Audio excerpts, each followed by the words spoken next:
नमस्कार दोस्तों, मैं हूं सौरभ कुमार और द पॉलिटिकल सौरभ में आपका स्वागत है। आज हम पढ़ेंगे क्लास 11 का चैप्टर 8 स्थानीय शासन के बारे में।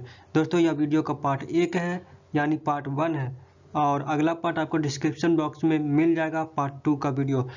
तो दोस्तों आज हम पढ़ेंगे स्थानीय सरकार, क्यों स्थानीय शासन किसे कहते हैं, भारत में स्थानीय शासन का विकास, स्वतंत्र भारत में स्थानीय शासन और भी बहुत कुछ। तो आइए शुरू करते हैं। और दोस्तों जिन्होंने चैनल को सब्सक्राइब नहीं किया है, चैनल को सब्सक्राइब करके बेल आइकन जरूर दबा दें और अपने दोस्तों में वीडियो को शेयर करना ना भूलें। तो आइए शुरू करते हैं।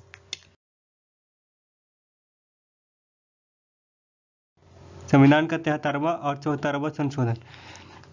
दोस्तों 73वां और 74वां संशोधन पढ़ने से पहले मैं आपको बता दूं कि जिन्होंने पार्ट 1 नहीं देखा जाकर जरूर देख लीजिए, क्योंकि उसमें मैंने बताया है स्थानीय शासन क्या है, स्थानीय शासन की क्या जरूरत थी बनाने की, और स्थानीय शासन का विकास भारत में और स्वतंत्र भारत में स्थानीय शासन। तो वो पार्ट जरूर देख लीजिएगा। आइए जानते हैं संविधान का 73वां और 74वां संशोधन के बारे में। तो दोस्तों सन 1979 में केंद्र सरकार ने 2 संविधान संशोधनों की बात आगे बढ़ाई। कब? 1979 में। तो इन संशोधनों का लक्ष्य था कि स्थानीय स्वशासन को मजबूत करना और पूरे देश में इसके कामकाज तथा बनावट में एकरूपता लाना। यह इसका लक्ष्य था कि स्थानीय शासन को मजबूत हो, उसके लिए नियम बनाए गए, किस तरह से स्थानीय शासन काम करेंगे, वही 73वां 74वां संशोधन में किया गया है बदलाव। तो संविधान का 73वां संशोधन गांव के स्थानीय शासन से जुड़ा है। आपके क्वेश्चन आएंगे कि संविधान का 73वां संशोधन किस चीज़ से जुड़ा है, तो स्थानीय शासन कहाँ के? गाँव का स्थानीय शासन। और वहीं 74वां संशोधन शहरी स्थानीय शासन से जुड़ा है, यानी नगर पालिका से, और गाँव वाला क्या? पंचायत है। तो सन 1993 में 73वां और 74वां संशोधन लागू हुए। अब क्वेश्चन आ सकता है कि 73वां और 74वां संशोधन कब लागू हुए? तो 1993 में। स्थानीय शासन को राज्य सूची में रखा गया है दोस्तों, और यह राज्य इस पर राज्य कानून बना सकती है, और संविधान में संशोधन हो जाने के बाद प्रदेशों को ऐसे कानून बदलने पड़े जो पहले से बने हुए थे, उन्हें संशोधित संविधान का अनुरूप किया गया। दोस्तों 73वां संशोधन की बात करेंगे अभी। तो जैसे कि हमने देखा कि 73वां संशोधन में गांव का स्थानीय शासन के बारे में बताया गया है। तो इसमें क्या स्ट्रक्चर है? तो दोस्तों 73वां संशोधन को त्रिस्तरीय बनावट में बनाया गया। अब सभी प्रदेशों में पंचायती राज व्यवस्था का त्रिस्तरीय ढांचा होगा, यानी 3 स्तर का ढांचा होगा। तो देखते हैं कौन कौन। तो पहला है सबसे नीचे का स्ट्रक्चर, ग्राम पंचायत।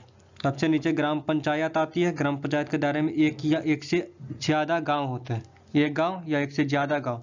वहीं दूसरे नंबर पर है मध्यवर्ती स्तर, यानी बीच में मंडल आती है, ठीक है, जिसे प्रखंड कहते हैं, या इंग्लिश में ब्लॉक कह सकते हैं, या तालुका भी कहा जाता है।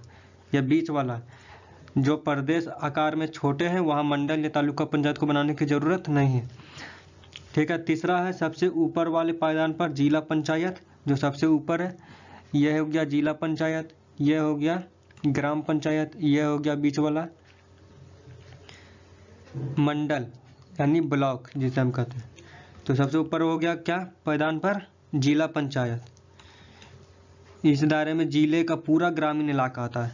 पहला में किसी एक गांव या एक से ज़्यादा गांव आते हैं ग्राम पंचायत में, उनके इलाके में। दूसरा है मध्यवर्ती में मंडल, जिसे ब्लॉक कहते हैं इंग्लिश में, वो आता है, जो प्रदेश छोटे है उसमें वो बनाने की ज़रूरत नहीं है। और तीसरा में सबसे ऊपर जो जिला लेवल का होता है वो जिला पंचायत कहलाता है, ठीक है।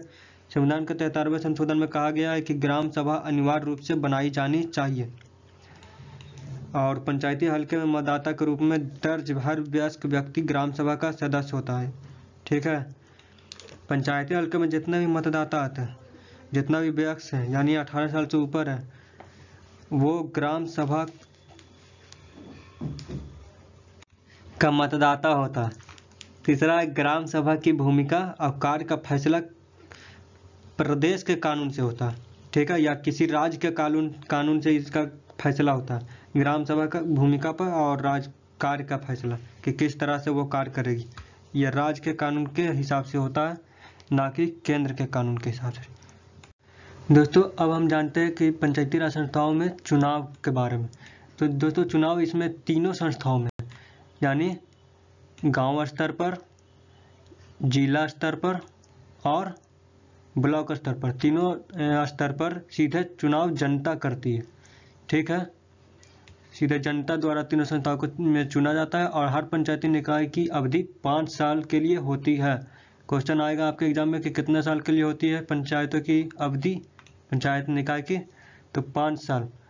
यदि प्रदेश की सरकार 5 साल पूरे होने से पहले पंचायत को भंग करती है तो इसका 6 माह के अंदर चुनाव कराने होंगे, नए चुनाव।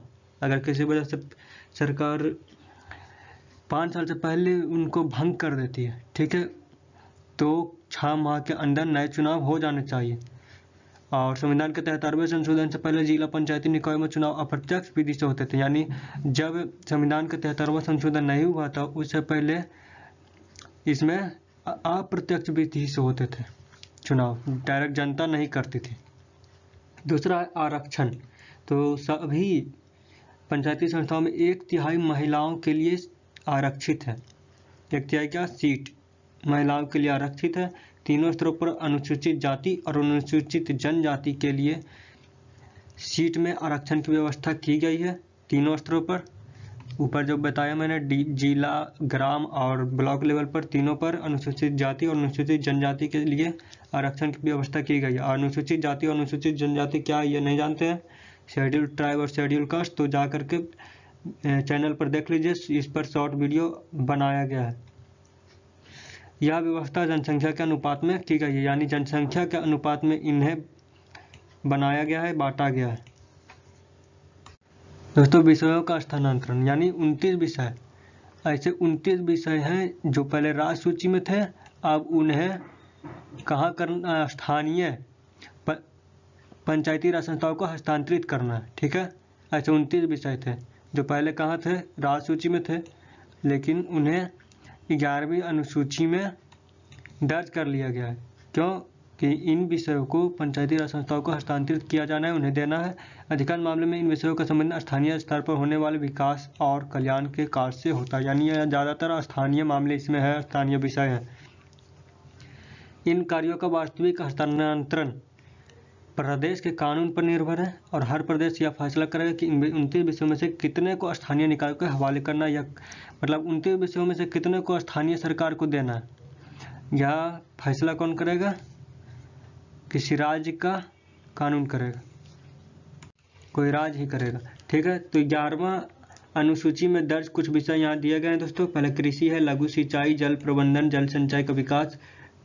8वां आपको छोड़ के दिए गए हैं, जैसा बुक में आप था, लघु उद्योग, इसमें एक लघु प्रसंस्करण उद्योग आप पढ़ लीजिएगा।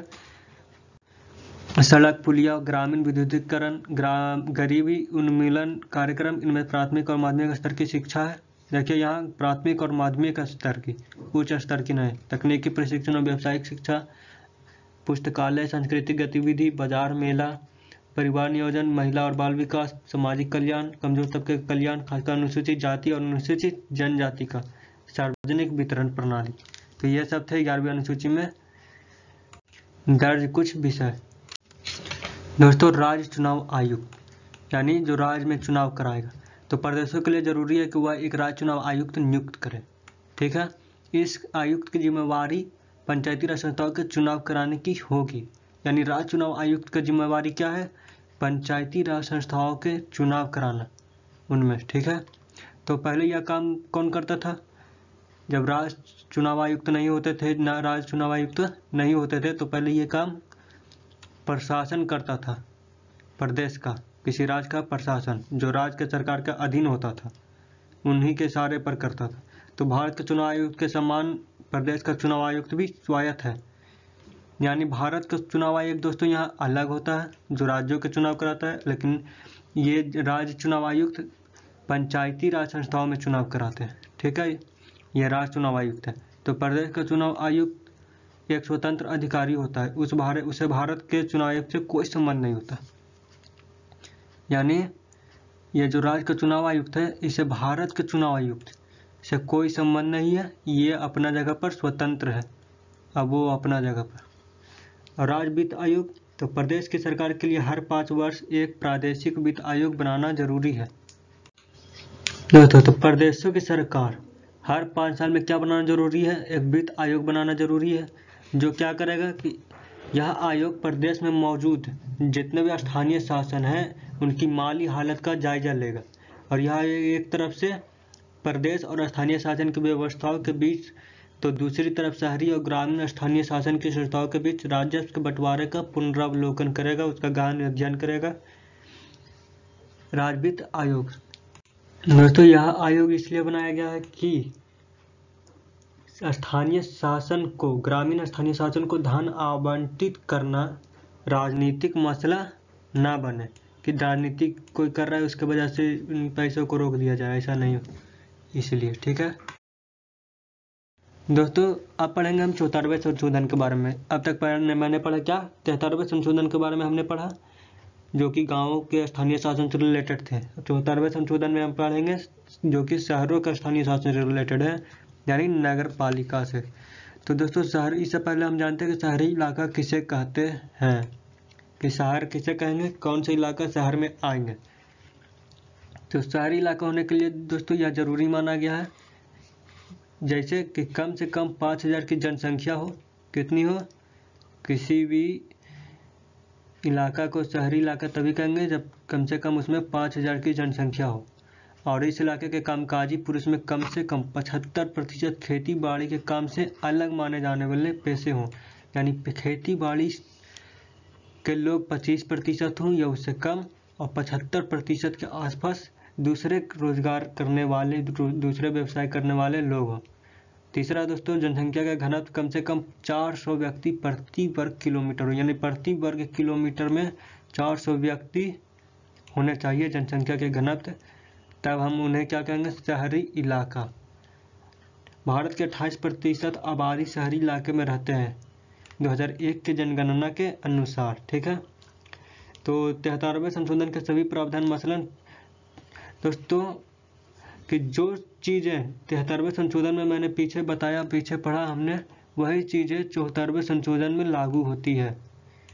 जैसे प्रत्यक्ष चुनाव, आरक्षण, विषय का हस्तांतरण, प्रादेशिक चुनाव आयुक्त और प्रादेशिक वित्त आयोग, ये सारी चीज़ें 74वें संशोधन में शामिल हैं जो कि नगर पालिका पर लागू होते हैं। ठीक है, और ये बात अनिवार्य बना दिया गया है कि प्रदेश की सरकार कुछ एक मामले, यानी प्रदेश की सरकार कुछ एक मामले को स्थानीय शासन की संस्थाओं पर छोड़ दे।